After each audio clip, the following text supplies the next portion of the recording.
மாவட்ட ஆட்சியர் அலுவலகம் முன்பு ஒருவருக்கு கத்திக்குத்து 4 பேர் கைது. மாவட்ட ஆட்சியர் அலுவலகம் முன்பு நேற்று இரவு நடைபெற்ற கத்திக்குத்து சம்பவம் அந்த பகுதியில் பரபரப்பை ஏற்படுத்தியது. மாவட்ட ஆட்சியர் அலுவலகம் அருகில் உள்ள இட்லி கடையில் மக்கள் உணவு அருந்திக் கொண்டிருந்தனர். அப்போது சிலர் மதுபோதையில் அங்கு வந்ததாக கூறப்படுகிறது.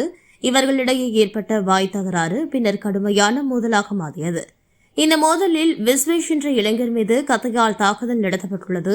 இதில் அவரது வலது கை மற்றும் வலது காலில் காயம் ஏற்பட்டுள்ளது. அருகில் இருந்தவர்கள் உடனடியாக அவரை மீட்டு கோவை அரசு மருத்துவமனைக்கு அனுப்பி வைத்தனர். அங்கு அவருக்கு தீவிர சிகிச்சை அளிக்கப்பட்டு வருகிறது. சம்பவத்திற்கு பிறகு தாக்குதல் நடத்தியவர்கள் அங்கிருந்து தப்பி ஓடினர். தகவல் அறிந்த போலீசார் உடனடியாக நடவடிக்கை மேற்கொண்டு ரயில் நிலையம் அருகே பதுங்கியிருந்த தஞ்சாவூர் மாவட்டத்தைச் சேர்ந்த 4 பேரை கைது செய்தனர். அவர்களிடம் விசாரணை நடத்தப்பட்டு வருகிறது.